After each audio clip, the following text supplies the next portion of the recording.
जय हिंद साथियों। आज हम बात करेंगे जो इंडिया के जो पीएम है ऑफ इंडिया वो जापान के लिए जाने वाले हैं। क्या उनकी पूरी विजिट होने वाली है, ये प्रेस कॉन्फ्रेंस किया गया था, किसके द्वारा किया गया था? तो फॉरेन मिनिस्ट्री के द्वारा किया गया था और पूरा शेड्यूल बताया गया था।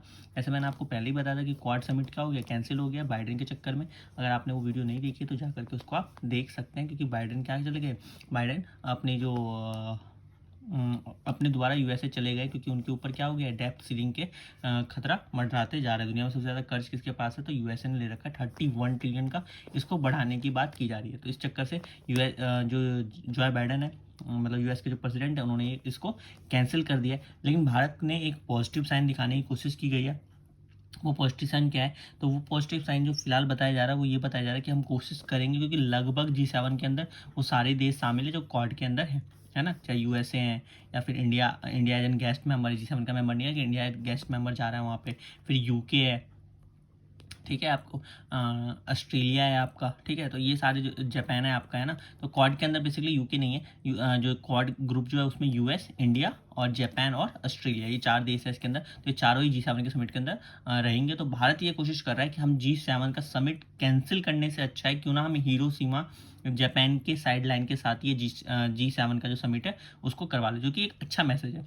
इसके अलावा एक एडिटोरियल भी अगर आप देखेंगे तो एडिटोरियल आपको मिल जाएगा, ठीक है। इसके अंदर भारत के डिप्लोमेटिक चीज़ों के बारे में बताने की कोशिश की गई है। तो मैं आपको बता दूं, जैसा कि यहाँ पे मैंने बताया आपको कि G7 की मीटिंग होनी है हिरोशिमा और इसके अंदर। लेकिन यहाँ पे सबसे बड़ी प्रॉब्लम वही है कि लायबिलिटीज़ के ऊपर सबसे बड़ा कारण है। क्यों? इसका कारण यही बन रहा है क्योंकि G7 इस साल हो रहा है, मतलब, है ना। इसके बाद अगर आप देखोगे तो अभी फ़िलहाल जो चाइना है ना, कि मोदी जी वहाँ जा रहे हैं, फिर ऑस्ट्रेलिया जाएंगे, फिर उसके बाद पपुआ न्यू गिनी आएंगे, फिर भारत आएंगे, भारत के बाद यूएसए के अंदर होस्ट करने जाएंगे, फिर यूएसए के जब वो इंडिया आएंगे तो एससीओ मीटिंग होस्ट करेंगे। तो आप समझ सकते हैं एससीओ किसमें, एससीओ के अंदर पार्ट है चाइना, रशिया, इंडिया और पाकिस्तान। और जो G7 की जो मीटिंग हो रही है फिलहाल, उसमें एक अलग ही दूरी के देश शामिल। तो कहीं ना कहीं ये न्यूज़ के अंदर मतलब स्थिति है। तो भारत के लिए ये जो 2023 का जो काम है ये सबसे इंपॉर्टेंट। तो वही राइटर्स भी कहने की कोशिश कर रही है कि चाइना कहीं कुछ ऐसा ना कर दे हमारे एलओसी के ऊपर, जिससे हमें प्रॉब्लम देखने को मिल जाए, या फिर हमें कहीं ना कहीं फिर देखना पड़ेगा कि G20 के अंदर इनको हम बुला पाते हैं कि नहीं बुला पाते। ठीक है, बुलाएंगे तो, लेकिन कहीं कुछ टेंशन साइड ऑफ ना कर दे एलओसी के ऊपर इंडिया के रिगार्डिंग।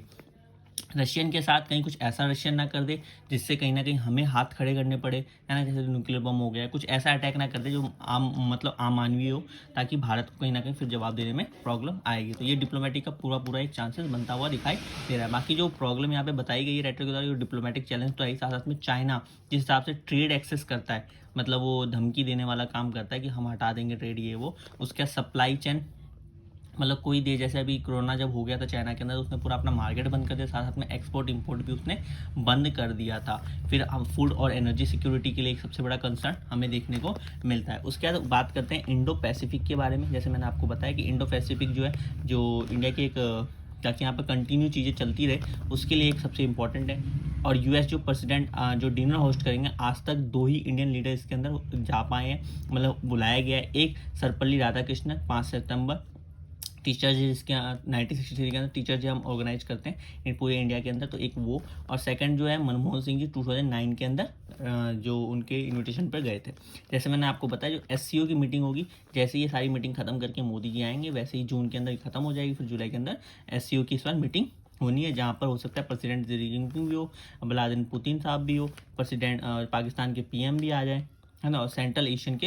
यहाँ पे जो सबसे बड़ी जो प्रॉब्लम राइटर बताती है वो ये बताई जाती है, जिस हिसाब से अभी गोवा के अंदर क्या किया गया, मिनिस्टर्स लेवल की जो मीटिंग हो रही थी, पीएम मतलब फॉरेन मिनिस्ट्री लेवल की मीटिंग हो रही थी, लेकिन इंडिया और पाकिस्तान, है ना, पाकिस्तान ने अपना ही एजेंडा जो होता है, मतलब दोनों की टसल देखने को हमें मिल रही थी।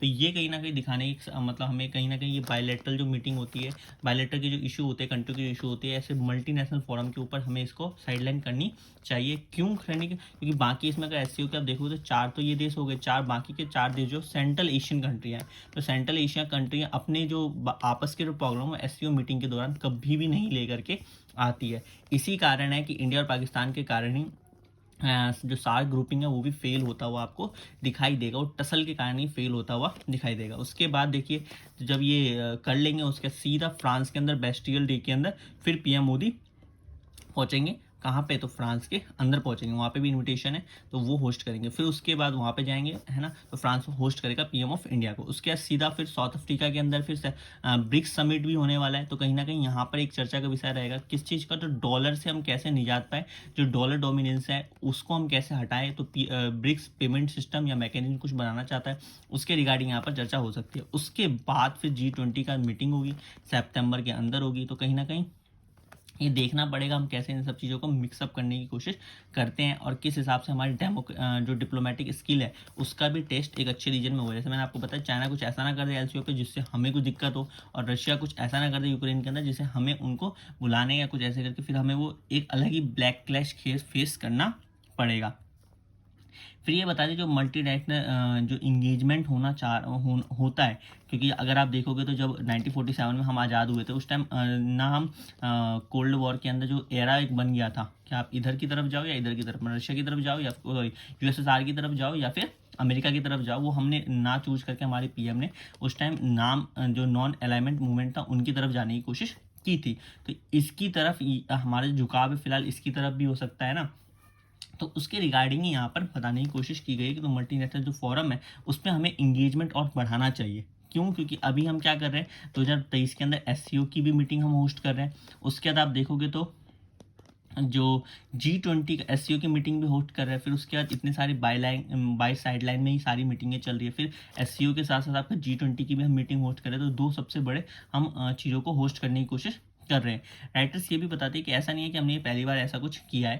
उन्होंने बताया कि जब यूएनएस जो सिक्योरिटी काउंसिल में जो 5 देश हैं उनको हमने ऑलरेडी, मनमोहन सिंह जब पीएम थे तो उनको पांचों देश को उन्होंने जो इंडिया ने क्या था होस्ट किया था। लेकिन फिलहाल ये G20 एक अलग ही, क्योंकि इसमें 20 देश के आपके लीडर आने की कोशिश करते हैं। अब यहाँ पर ये बताते हैं कि ये जो 2023 का जो हमने G20 लिया है, तो कहीं ना कहीं हमें देखना पड़ेगा ये हमारी चॉइस की गई है कौन, ठीक है, हमने ये चूज किया है क्योंकि हमने इटली को भी मना किया था, इंडोनेशिया को भी मना किया था। हमारे 2022 के अंदर ही हम ये होस्ट करने वाले थे, लेकिन पेंडेमिक के कारण हमने इंडोनेशिया को बोला आप होस्ट कर लो। हमने एक्सचेंज कर लिया बेसिकली इंडोनेशिया से कि हम 2023 में हम होस्ट कर लेंगे, अभी आप कर लीजिए। तो ये कहीं ना कहीं एक स्वीट स्पोर्ट। अब देखना ये होगा कि मोदी जी अपने रिलेशन को अगर मेंटेन कर पाते हैं सबके साथ चेक और बैलेंस के साथ, तब तो फिर ये स्वीट स्पॉट के तौर पे भारत रहेगा ही, मतलब क्या कह सकते हैं अपन, चमकता हुआ तारे की तरह दिखाई देगा। अगर ऐसा नहीं कर पाता है भारत तो फिर कहीं ना कहीं दिक्कत की बात आपको देखने को मिलेगी। उसके बाद जिस हिसाब से साउथ ईस्ट एशिया के अंदर अभी हम फिक्की के अंदर जाने वाले हैं ना,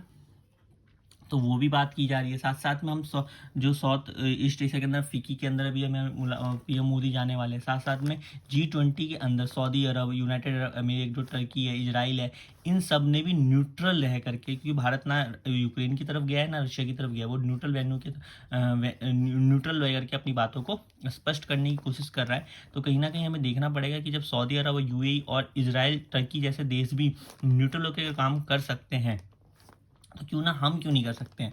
ठीक है, तो वही बताने की यहाँ पे कोशिश की गई है। लेकिन फिलहाल ये अच्छा खासा एक टेस्ट होने वाला है हमारे टेस्टोमनी का, हमारा जो आप देखेंगे डिप्लोमेटिक स्किल का फिर से एक बार टेस्ट होगा। लेकिन उम्मीद है इस बार भारत और अच्छे से निकल करके सामने आएगा। अभी के लिए इतना ही। जय हिंद।